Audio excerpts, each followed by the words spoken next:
students. So this time the webinar will be a little bit different. So we have a company with an interesting name, ZenCV, as they explained last time. They want you to be, what is it, in the Zen? Or what do you do with the Zen? You are in the Zen, or you have Zen, or? No, our services are so good that our clients are in the Zen. In the Zen, okay, okay, got it. Anyway, they get our CV, they don't have to worry about getting a job. Right, yeah, exactly. So, and we did have already a company introduction webinar, so the recording is available. But this time we have a strange crowd. We have some students who are from the early track who are about to finish the project, so they have about 2 weeks left, and they may have questions about the company that they didn't have in the first webinar. But we also have a lot of students from the late track that starts today, and so they haven't heard about the company yet. And so what I suggest we do, maybe just a very quick overview of what the company does for those who didn't watch the first webinar, just so that they know what the product and service is. And then hopefully we will switch to questions and answers, which I assume will be mainly coming from the not all students, students from the early track. And then we'll see how it goes from here. So we just don't want to repeat the first one again, but some introduction is probably in order. Sure, sure. Okay. So let me just give you a brief overview of ZenCV. Basically, ZenCV is a CV writing and CV design agency that creates CVs for other people. So unlike other CV companies online that offer do-it-yourself builders, we are a service agency. So people come to us, they fill in a short online survey of 3, 4, 5 minutes, and we collect, through that survey, we collect all the data that we need to build their CVs. And the way in which we're unique is that there are more than 50 competitors in the market, but most of them offer only CV writing services on one side or only CV design services on the other side. But there are very, very few competitors that actually do both at the same time. So there is a big market gap in the intersection of these two fields.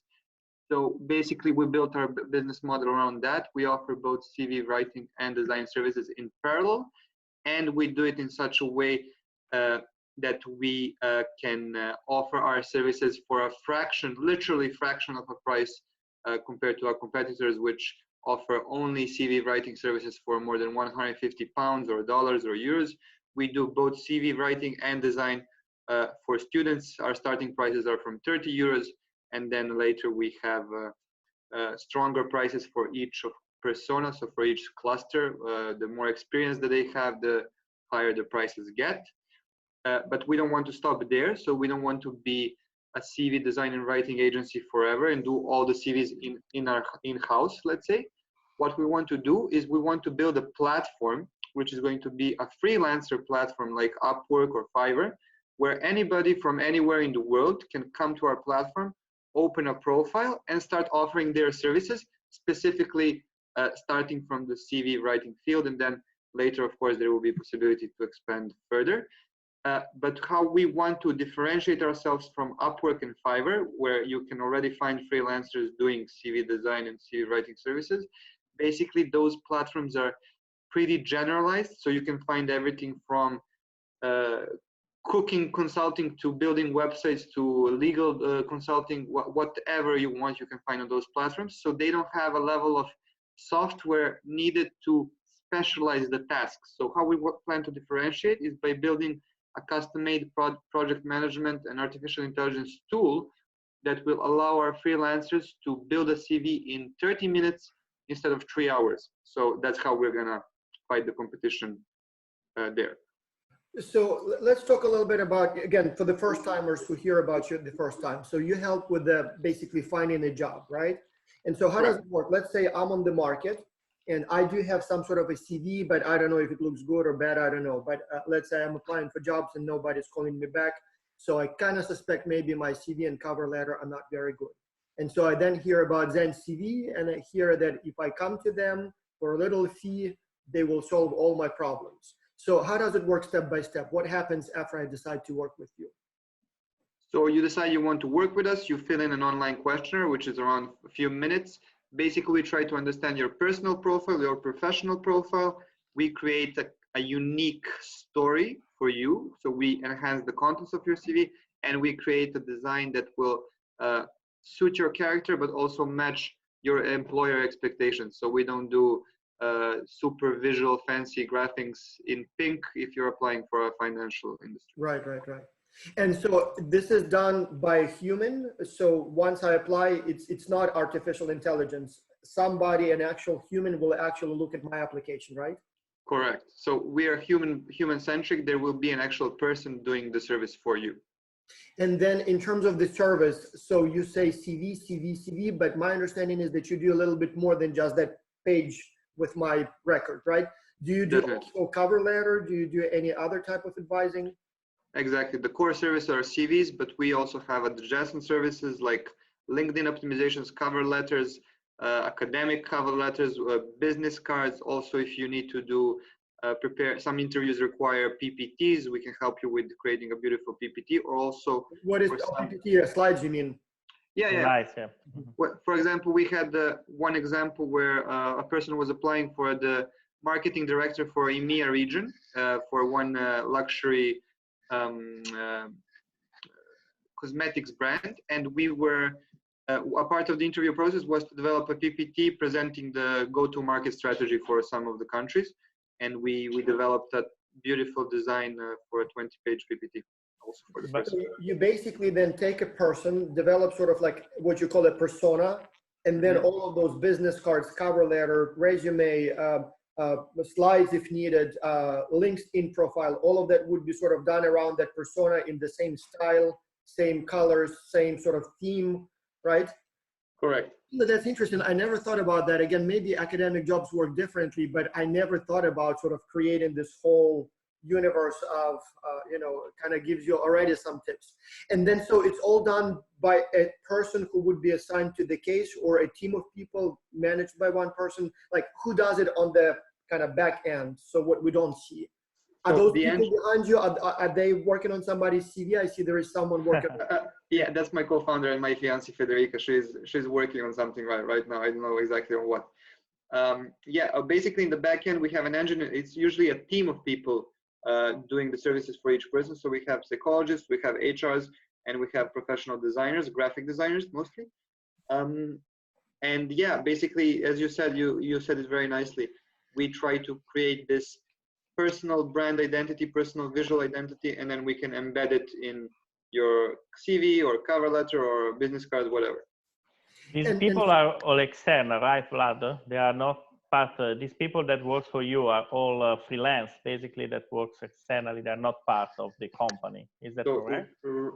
Incorrect. Right now, most of us are part-time, and most of us also have an equity share in the company, because in the beginning, without money, it's hard to motivate people. So you have to give them a piece of the pie. But in the platform perspective, you will need to involve also external people, right? Right now, we are 99% internal. In 2 years, we will be 99% external. Okay.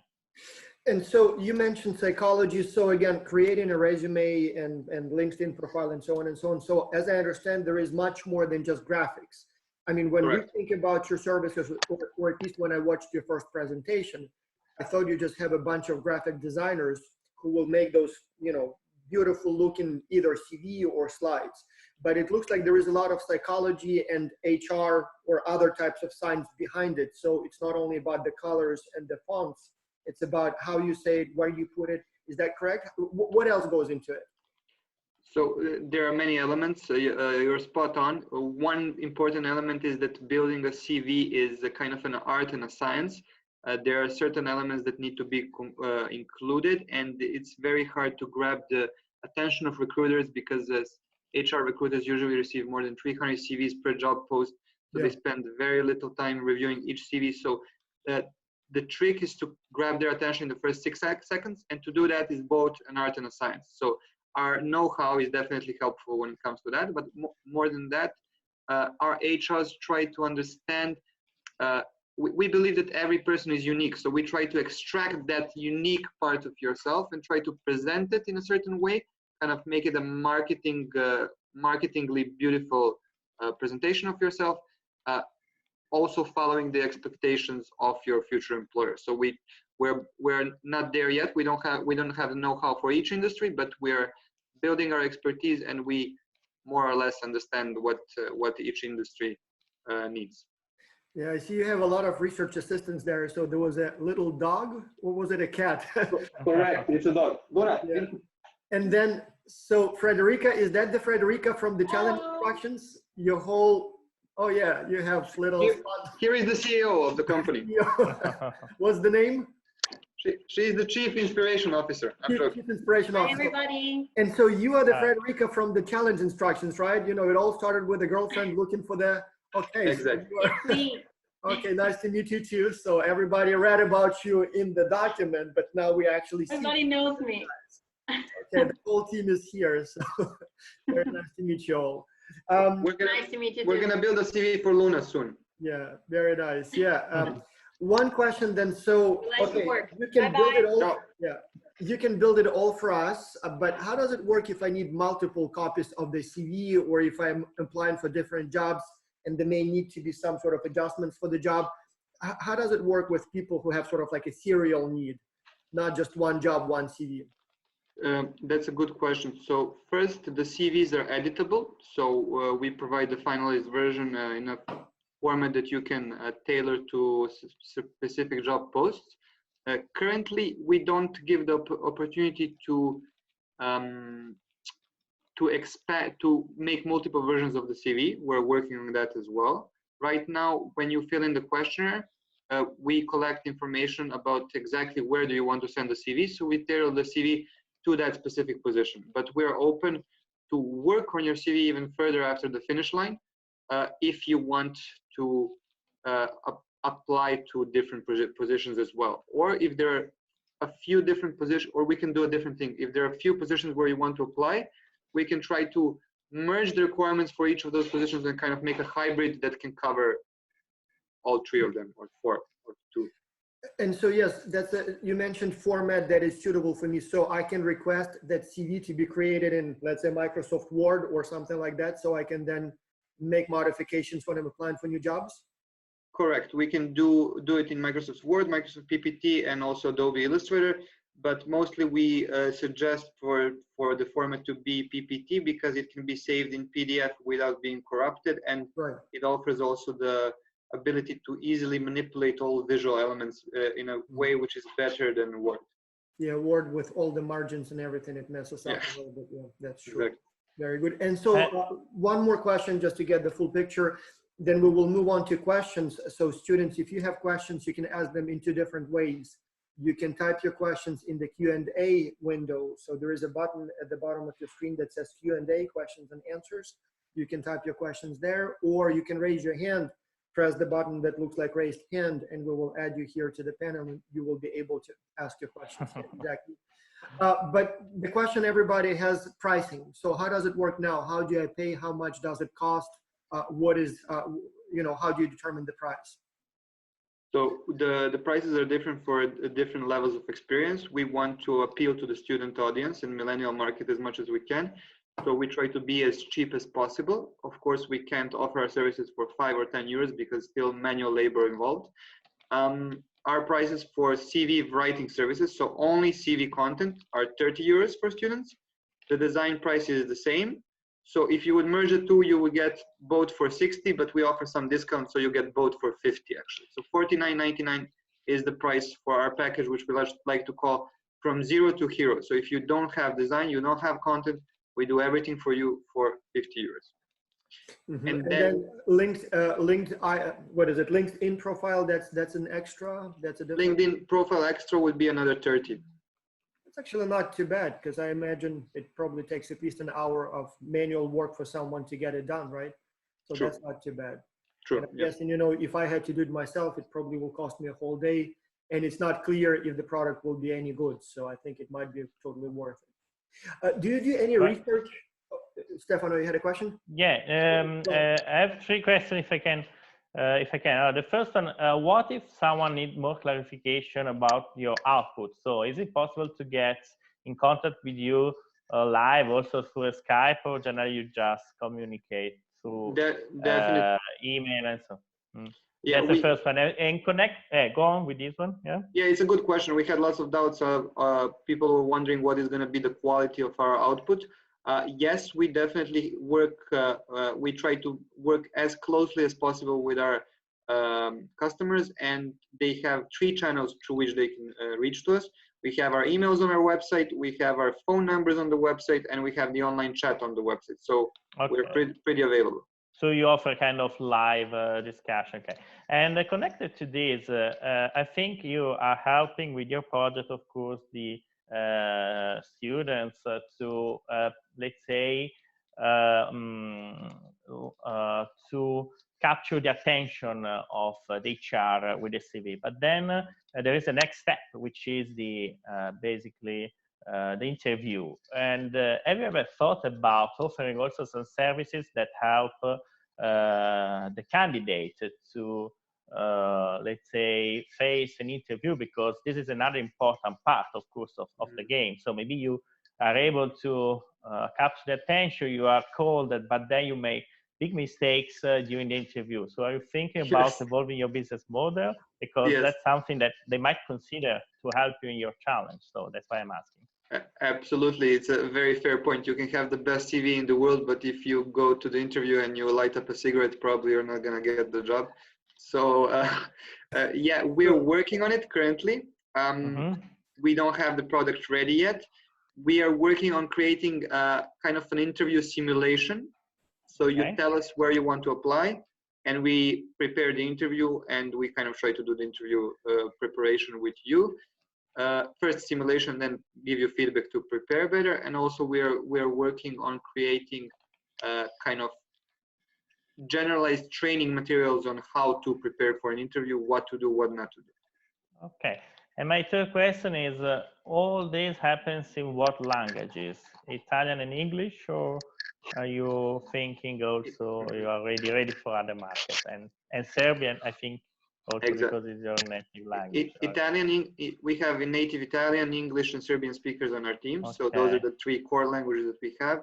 And we are also pretty close to getting Spanish and French, but we're not quite there yet. We had one HR that spoke perfect Spanish and French, but that HR left the team. Now we are negotiating with another HR that is speaking Spanish and another one that's speaking French. Okay. And you are open also and ready to other markets besides these one that have this type of languages, or you prefer to focus on these type of languages and therefore the related market? That's another question. We would like to focus mostly on the English-speaking market, because the job industry and the main professional language is English. So there's definitely highest potential there. But to your point, definitely we would like to be an online e-commerce business or online platform that doesn't have any international barriers. So we would like to ideally offer in all languages. Like an Airbnb, let's say, of CV, right? Exactly. That's the business model that you're thinking. Yes. Okay. Okay, I'm done. But Vasil, you were sorry, I was interrupted. Yeah, I had some questions about research. Do you do any research on effectiveness of what you do in general, but also maybe specific types and approaches to resume or whatever else in particular? So do you track after you give the product to the customer? Do you track which ones, how many of them, how frequently do they actually get a job? What works, what doesn't? I know that some customers may not be comfortable sharing that information. Exactly. But do you do any like post-market survey to see what was more, led to more success, what didn't? Yeah. So we try to find customers that are most willing to collaborate, and then we try to work with them on the follow-up period of their CV. So we try to kind of create a case study to ask them to send the CV to a specific number of places and then measure the feedback that they receive. Currently, we did it precisely only with a few customers, so it's super early to say that we have some robust results. But a few examples were, first one was with, of course, with my fiancée Federica. She was sending, with the old CV, she sent it to 50 places and she got 3 replies, all negative. With the new CV, she sent it to 30 places. She got 7 replies, 3 positive, and 2 interviews. 3 interviews and 2 job positions, of 2 jobs offered. There's another guy currently that is a student of political sciences. He also sent his CV to around 30 positions. He got 0 replies. Now we did his new CV, and now we're in the process of sending the CVs again, and we are measuring results. So probably on the next webinar or in a few weeks, I will be able to share with you the results of that case study. Did you notice that your service works better with some specific discipline, or is not biased towards some specific type of areas, let's say? That's my question. That's a good question. In this moment, I have no idea. You didn't have any statistics about it. It's not dependent on industry mostly. Currently, we are achieving much better results for levels of experience that are below 5 or 10 years, because the further you go down the line in your career path, the more specialized it gets and the less power we have. So we are really able to make an impact in the earlier stages of your career right now. It's more the stage rather than the discipline, Correct. Let's say. Correct. Okay. Correct. Okay. Yeah, it also seems to me that people who are at more advanced stages, the resume itself becomes a little bit less relevant. The experience probably plays a little bit more role, a greater role, and people sort of can call your former employers and things like that. So yeah. Connections are also very important. Yeah. When I asked about research, it seems to me like it's a wonderful opportunity for research, both for the business purposes, but also for academic research. Like, for example, when I saw the examples of your resume, with all those pictures and graphics, the first question I had was, does it work? I mean, I can imagine that it does attract attention and it probably makes a difference, but the question is by how much? And so since so many people are going sort of through you, I wonder if it would be possible to design some sort of like A/B split testing or some other form of testing where you would check, plain text versus graphics, pink versus red, versus green, big font, small font, you can manipulate so many things. And because you have so many people sort of working with you, I suppose you can even ask them, can I give you a couple of free versions? I just want to see if it works. And can I ask you, to apply to 10 jobs or for 10 positions with this design and for 10 with this, and see which one works better. Again, it would be a little difficult to do, and unlike in academic research where people just do a survey and forget about it, here you're basically messing with somebody's life, because if it works, it definitely changes the entire career and basically the rest of the life for the person. And so you don't want to give someone a bad resume just to test if it's really bad, if it's working or not, because the person can lose a chance to get a job. But it still seems to me like it's a wonderful research opportunity here. So I don't know if maybe team up with some professors who might be interested in this, or I'm sure you can do it even on your own, but to guide your choices for the future customers. Yeah. That's definitely a great idea. A/B testing is super important to test the real effectiveness of our products. Mm-hmm. Currently, based on the limited case studies that we have, we can only indicate roughly and only about the replies that people get from recruiters, not really what are the conversion rates in terms of getting the job. So also would be important to measure the whole process. But as regarding response rates, currently our CVs, of course, limited numbers, but between 200 and 400%. So you're between 2 to 4 times more likely to get called by a recruiter than having a normal CV. Although, again, some of this research can probably be done with sort of fake profiles. I've seen some studies into the effectiveness, not effectiveness, but like, for example, some studies into racial bias in job search. And so what the researchers did in that case, they just created a bunch of fake resumes. And some of them would be with, let's say, I don't know, Anglo-Saxon name, and some would be with like African-American name. And they completely fake the people do not exist. It's just a fake resume, but they would send them out to like for hundreds of positions and then track how many employers replied. And then once they reply, they just never reply back or say, sorry, I'm not interested anymore. So they kind of waste a few seconds of time of the employer, but in any case, it gives them some sort of a benchmark to see which one is more effective. And so I'm not sure if that's something you should be doing, but it occurs to me, let's say you're trying to decide between, different colors or different whatever font sizes or graphics. you can probably create a bunch of fake personas and just test that and just apply for some random jobs and then see what the response rate might be. And who knows, maybe, I don't know, maybe green attracts more attention than blue, or maybe pink is the most effective, who knows. So, but you would have some scientific foundation for those decisions. We have a very interesting question here from Sakshi. Do you also provide help with college applications? Does college application mean academic cover letter, or like administrative? You know, when you apply for a stipend or when you apply to college, you do have to submit, first of all, some form of a CV.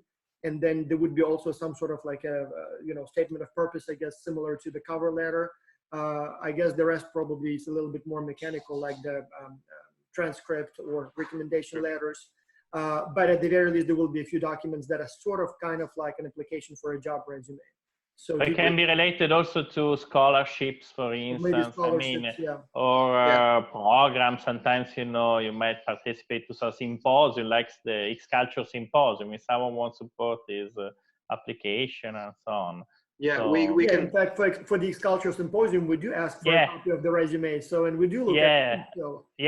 So for instance, if a student is invited, he needs to send the application, a letter. So I think the more idea is, are you just focusing on CV for works, for job application, or you might be open also to diversify your business and to think about we don't do only CVs and cover letters. We also help them edit their transcripts in Photoshop so they have higher grades. No, I'm joking. CVs and cover letters for now. That was like for a second. It was what? No, you don't want to. Well, no. Yeah, but in most cases these days, the transcripts can only be accepted from the university directly. So that's why we don't ask students to submit the transcript. So they have to send a request to the university, and the university sends it to us directly. So this way, the students never touch it and cannot Photoshop it. So obviously. Oh, good idea. Didn't know. Okay. Okay. There is a way. Other two questions. One of Andrea, you have added it. Yeah, Andrea, you have a very interesting question. Do you want to ask? I'm not sure if you have a microphone. I don't know. Yes. Go ahead. Yeah. Is it working? Yes. Yeah. I can hear you. Okay. Yeah, I want to ask. Once a person use the service, if he gets the job, he will not use the service anymore. So my question is, how can you achieve customer loyalty? How can you find an additional service to keep the customer in touch? It's like doctors, once they cure my patient, the patient doesn't anymore and stops paying. So. We email their current employer by giving false information so that they get fired, and then we make them a new CV. No, those are the jobs that you wish them to get fired. Yeah? I hope you get fired soon. There is no way that we saw upselling on that part right now. If you would be able to propose some ideas, that would be extremely valuable for us. Okay, thank you. Of course, you might think also about a kind of newsletter or something that you can send to your customers, so that, I mean, and they might still unsubscribe, but still they might be, I don't know, interested in keeping contact with you, because you know that people change jobs, get fired, or decide just to, I don't know, go from one place to another, and they might then remind us through your newsletter that you can send periodically. I mean, sure. Your service exists. Yeah. That could be one option. But that's definitely one option. One thing we were thinking about, but that's of course for the later phase. Right now, I don't know if it's possible. It would be also to integrate kind of not only how to get a job, but once you get the job, how to get along with the team. What are the skills? What are the career paths that you should follow to progress in your career path? But also, LinkedIn is already very strong in this, so we would have to put more thought in creating something that would be valuable. Vlad, at the very least, it seems to me you can send a letter like once a year saying, well, it's been a year since you got that job. Maybe it's time to start looking for another one, or promotion. Change job, yeah. But since you said you can also prepare slides and other things, I don't know. I mean, it seems to me like I'm not looking for a new job, but I could sometimes use help with, you know, graphic design, like for example, you know, updating my slides for whatever presentations I do. Or maybe, I don't know, for example, the university does ask me to keep a copy of my CV on the university website. and again, maybe from time to time updating that so that it's, you know, up to date and current and available. So, I mean, those are the things that people need all the time, not only when they're looking for jobs. So, I don't know. Seems to me it doesn't end with getting the job. Yeah, we will be thinking about that for sure.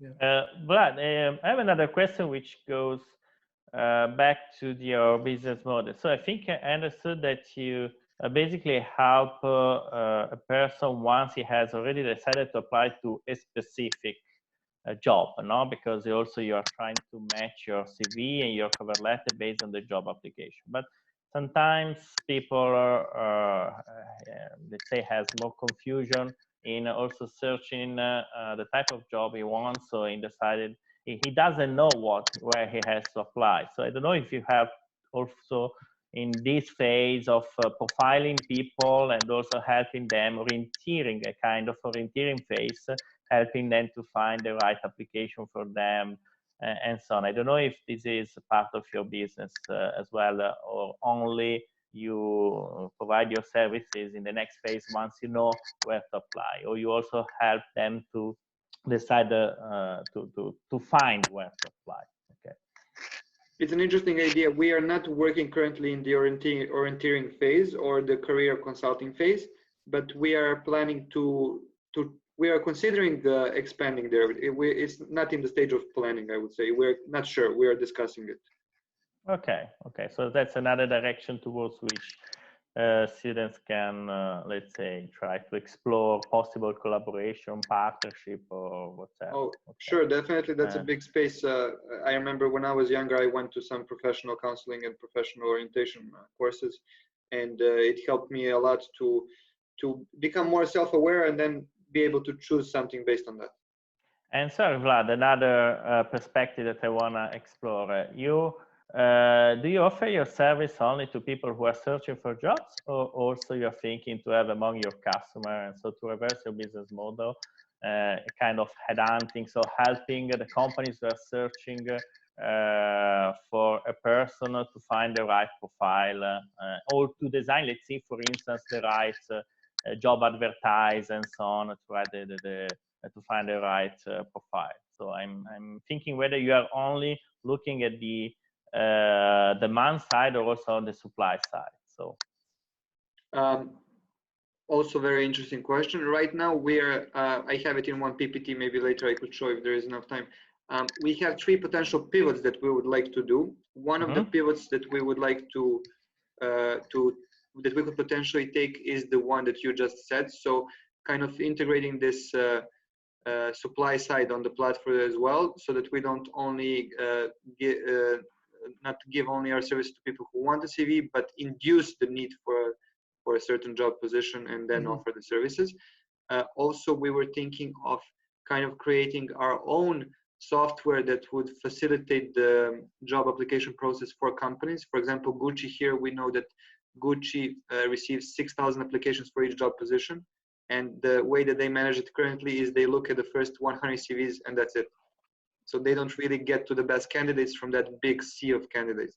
So they're in need, and the current ATS systems, they have a very rough and unintelligent way of just clusterizing candidates based on keywords, which doesn't really tell you anything about the skills of that candidate, the professional profile, the personal aptitude, stuff like that. So that's one of the potential pivots that we would like to take, is creating this kind of advanced artificial intelligence applicant tracking system that could also be easily linked to what you were saying of creating a platform where companies could create their own job posts as well. Okay. Basil? You're muted. You're mute. Oh, sorry. Yeah, there is a question from Alan. Alan, I added you here to the panel. Very interesting question. Do you want to ask it live? With your microphone. Hello. Can you guys hear me? Yeah, we can hear. Yeah. You. Okay. So I was wondering, how much of a guarantee is there that the client you are attending will receive a call back? Do you offer any guarantee or any result? What if I am not called by anyone? Do you refund? Do you? Yeah, do you refund? Not really. We don't give you a refund. We can we have a 100% satisfaction guarantee, which means that we can rewrite your CV 2 more times. Okay. But if you don't get any replies, we really haven't had that case so far, and we really hadn't been thinking too much about that scenario. But usually it can be related to something other than our services, so we don't really offer a refund for that. I imagine in a situation like this, guaranteeing a job, I mean, so many things can go wrong. Although I guess, I don't know, I mean, once you have enough statistics, I mean, at the very least, you have fallback, it's probably something you can predict pretty accurately. Once you know what's on the resume, you know what those skills are, like, yeah, I think with this kind of skills, you probably will get a phone call back. Though again, then on the other hand, it's up to the customer to report, to inform you honestly about the callback. Maybe the person is getting, 10 calls a day, but doesn't want to pay for the service and says nobody calls me back, right?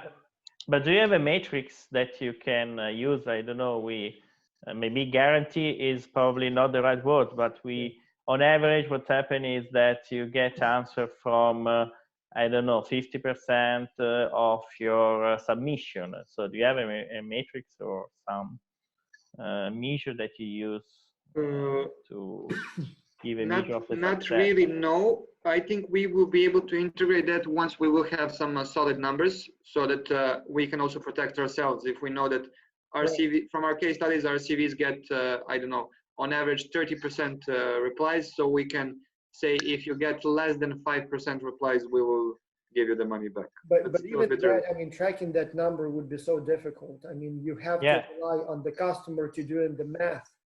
I totally agree. I mean, that's difficult to track for you. How can you? And the other side of the equation, again, it would be interesting if you were able to give some sort of like a free preview, like some of them like freemium type of deal.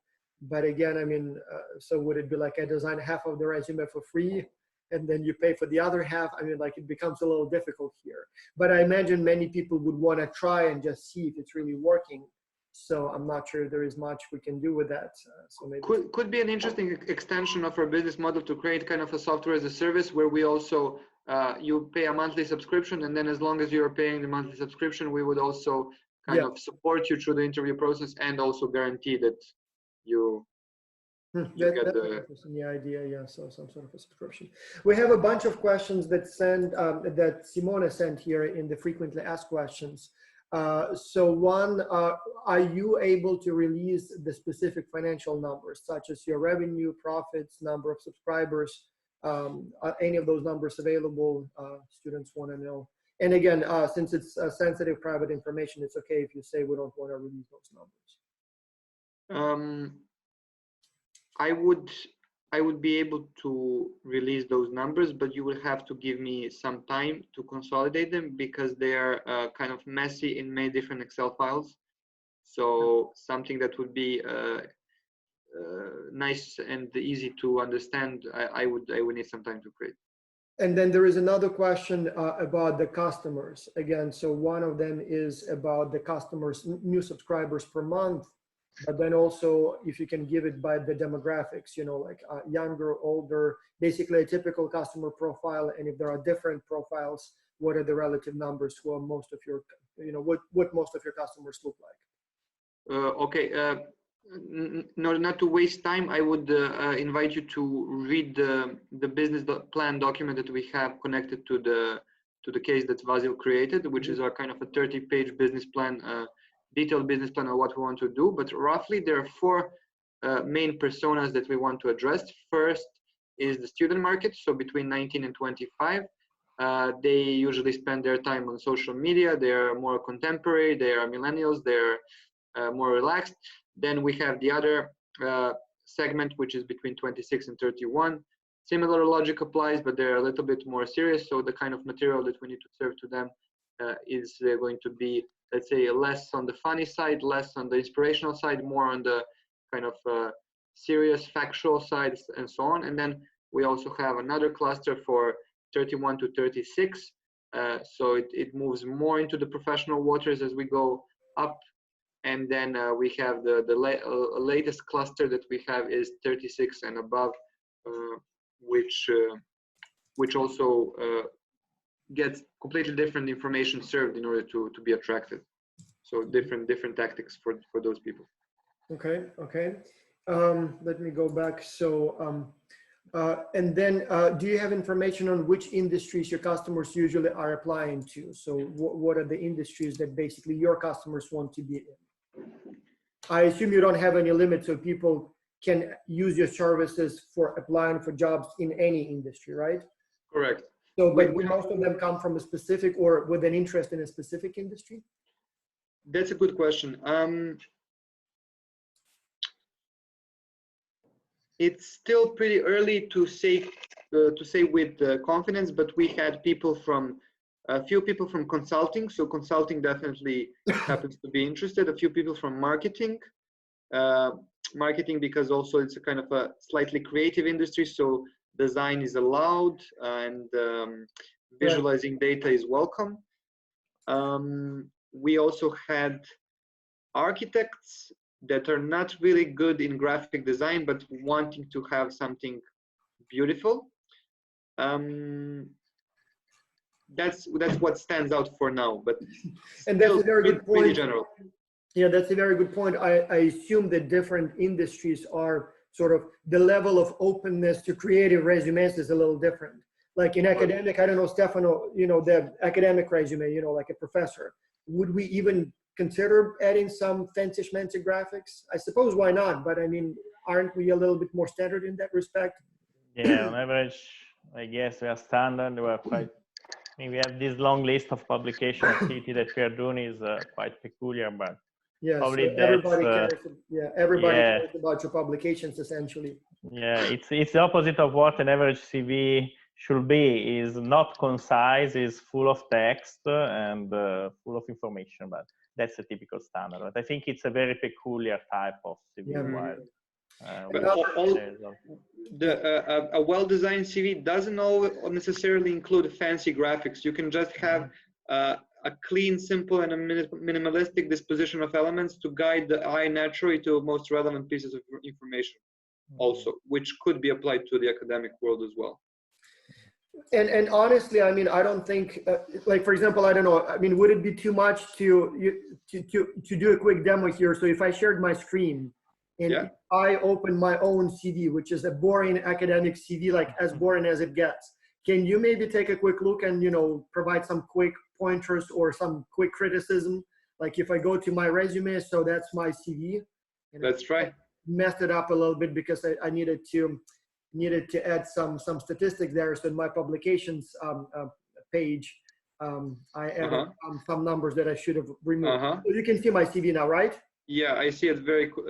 If you can unzoom a little bit, when you had it left and right, that was perfect. Okay, so as you can see, it's as plain as it gets, and it doesn't have anything super, like I have a little summary, a little research interests, my education, and it just simply a list of universities where I studied. My work experience, so basically where I worked, nothing super special there. And then publications, as Stefano said, that's the most important part. Yeah. I added, statistics. That's the way it looks like also my CV. Yeah, so this is a standard thing. So I don't know, I mean, a resume like that doesn't have any hope of looking a little bit more attractive. So as you can see. You're trying to get a free consultancy, right? Yeah, maybe I'm trying to use that. to bypass the website. If you put 20 euros on the table, we can talk further. Yeah, maybe we should. Yeah. So, but what I mean, I don't know. I mean, for a resume, like, for our industry, I'm not sure how much freedom we have as far as graphic design, but I suppose, I don't know, maybe we could buff it up a little bit. I'm not talking about those crazy pictures of, that you have in the demonstration, but I don't know, maybe make it a little look neater, maybe add some color to it. Why not? I don't know. You could make it a little bit more appealing to the eye by creating a left side column, which would be around 25 to 30% of the screen, and then a right hand side column.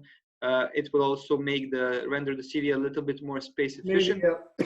But I love the fact that you put a summary at the top with somebody who has a long career as you or Stefano.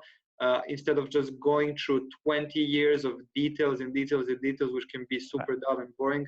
Having a nice summary, just knowing what I can expect in advance, maybe what will guide me later when I go into the details, that's very good. Yeah. And also putting some keywords and like, now what you did, you gave me research interest. So what that did, that immediately framed my mind. Okay, I know this guy is in this cluster, this cluster, this cluster, this cluster. I really understand quickly what is it all about. And that's, so it's actually CV best practice, and you did it well. Not so many people, not so many CVs are built in such a way. Sometimes I'm just reading a CV for 3 or 4 minutes and I'm like, what is this person doing? I have no idea. Exactly. In your CV, I have the impression after 5 seconds. And that's how you grab the attention of the recruiter also. Regional differences also seem to matter. So for example, I see that in Europe, it's normal and even expected to put a photo on the CV, whereas in the United States, it's basically not allowed because of the concerns of, you know, racial discrimination, age discrimination. So in fact, in the United States, you're not even allowed to ask during the interview how old you are, or, you know, are you married? I remember we had a job interview trying to hire someone, and I was trying to make the case that the city where we live, it's a very family-friendly city. So we have the ocean, the mountains, you know, all the beautiful stuff for the family. And so I asked the candidates, you know, do you have kids? So, sorry, just a second, my battery is gonna run out. Just a second, I'm sorry. Oops. I'll just continue with the story. So I'm saying, you know, do you have kids? And so my other professor, you know, colleague who's also doing the interview, he says, no, you cannot ask that. Because, you know, once they answer the question, if they don't get the job, they can say, oh, I didn't get the job because, you know, I told you I have kids, and maybe you don't want people with kids because they're too busy with kids. I don't know, something like that. And I know in some countries it's not an issue, but in the United States, all of those things potentially can become, you know, a reason for litigation. And so some of those questions you're not allowed to ask. And then some of that information you're not putting on the resume. Like you never talk about your marital status, you don't talk about your age, you don't put the photo because, again, racial differences, maybe somebody is biased, whereas in other countries that's common and expected, right? So are you making those regional adjustments? So we try to make regional adjustments. Definitely. Something, yeah. So everyone is safe, by the way. There's a piece of glass that fell. Okay. I need to take my dog so that it doesn't go and get injured. So basically, we do make regional adjustments. Definitely, that's one of the things that we're trying to differentiate ourselves with. Of course, we're not there yet. It takes a lot of time to understand the differences for 220 countries. But what we like to suggest is we think we're building our own CV building framework and our own CV philosophy. What we believe is that some of the rules are kind of obsolete, and some of the rules like no photo, which definitely could lead to discrimination. But we think that rule, for example, stems from the period of maybe 10 years ago where there was no LinkedIn. Now almost everybody has LinkedIn, and you always have a photo on LinkedIn. So it doesn't really matter if you're gonna get discriminated by the photo in the CV, if you're gonna get discriminated by the photo in the LinkedIn later. It doesn't matter in which stage of the funnel you get lost. You're gonna get lost at the end. And if the culture or the company is going to discriminate you based on your looks, then that's not really the company you want to work for. So we actually suggest putting in the photo in the CV first for those two reasons, and the third reason would be we humans are hardwired to remember 80% of what we see and 20% of what we read. So you actually have higher chances of being remembered if you have a photo inside your CV, and also if your CV is created in a beautiful way.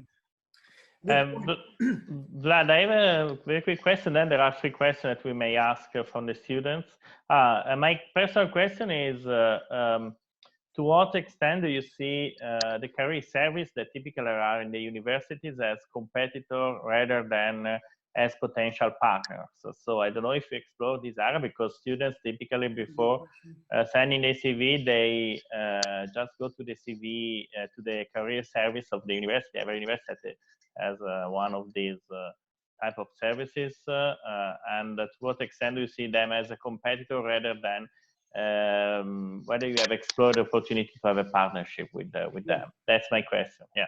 Very good question. That's a good question, and I'm feeling a bit bad that we still didn't figure this out yet. We would like to connect with certain career services and try to have an open-minded conversation with them to see if there would be potential to collaborate. That's definitely, okay. we would like more to collaborate rather than have to compete. Okay, so that's a good, a possible avenue, let's say, to also access a kind of entry mode that can be used to access a country. Okay, like. Okay, then there are the free questions. I don't know, Vaz, if you want to ask. I see a few questions here, yeah. But on that, like I know my university has career services. So basically an office whose job is to help students get jobs. And I know that they provide some, advice on what a CV should look like. But I think they might be interested in actually working with a professional company that maybe, again, some sort of like a special discounted rate, where they ask you for a lot of CVs or, help with a lot of CVs, and then in exchange, get a better price. I don't know, it seems to me like it could be a partnership. Definitely. A few quick questions, because we are only 5 minutes away from the next webinar, so like blitz. So you said that you help prepare for job interviews. Do you see that as an extension of your product, or is it totally different service? It could be both. Sometimes it's going to be an extension, sometimes it's going to be purely that. Okay. Do you guys offer your services worldwide or just specific regions? Yes, online. We're online. You can access our website from anywhere in the world. You can purchase our CV from anywhere in the world. And now, does a company like yours look for funding, and whether it would be donations or investors? Basically, do you need money for growth? And if so, how do you plan to obtain it? Yes, we need money. We're 90% blocked now because of our financial situation. We are also considering the government grants and investors as well. We found one initiative, interesting initiative. There are some interesting initiatives in Italy. There are some interesting initiatives that we found also in Serbia. Currently, we're evaluating the pros and cons to finalize the legal situation. And a couple more questions here in the FAQ database. What are your bottlenecks at this time, and how do you deal with them? Have there been cases when you were not able to produce the CV on time, and if so, why? So yes, we had a situation which was a bottleneck on the design part. We had 3 designers on our team in January. We needed to develop 30 CVs in 2 weeks, and what happened is that unfortunately one designer got sick. I got sick as well, and one other designer left the team because of personal issues. So we only had 1 operational designer. So that was definitely a bottleneck. We were able to recover relatively quickly. I got better after some time. The other designer got better. We got a new designer on board, and we were able to deliver all the CVs with 2 weeks delay. So let's say half of the CVs were delivered on time, half of the CVs were delivered with 1 or 2 weeks delay. Yeah, and that's probably one of the services you don't want to wait until the last day. So if you're applying for a job tomorrow, you're probably too late. Well, not too late, but I mean, you should have thought about the CV way in advance. Sure. We also offer the ability to prioritize our service to receive the CV in 2 days for some additional money. For an extra fee, or like extra fee, yeah. Expedited, yeah. Okay, well, I suggest we stop here. We have another webinar in a few minutes. Stefano, you had another question? No. The Matchplat will be in an hour, right? Yes. So now we have Foundly. It's a company from the United Kingdom, and then Matchplat a little bit later. Thank you for your understanding. And I made a mistake. Okay. It's okay. So we'll connect again. I mean, we'll see this webinar, but we'll connect live in 1 hour. If I can just share 1 minute brief thing to the students. Yep, sure. Go ahead, please. So I would just like to say that we also we try to be pretty creative with our tasks. So some of the tasks include writing blog articles on how to prepare for the interview, how to create a CV. So it also offers a big opportunity for students to learn something practical and useful for them. And we create CVs for fictional characters like Superman, Batman, Night King, stuff like that. So we need your help on the tasks like that. If you feel creative, if you feel like this could be cool and interesting to you, we would be happy to work intensely with students. So we also have a Facebook group. We organize our own webinars weekly. So there will definitely be a chance to learn a lot and to create a kind of good collaboration. And we also, for some of our tasks, we offer cool prizes like getting free CVs or even getting an internship. So please pick ZenCV. Yep. Thank you so much. So yeah, good luck, and let's see what kind of ideas the students will bring to you. Okay, see you. Thank you. Thank you. Thank you, Vazi. Bye-bye. Bye-bye. Bye-bye. Bye-bye.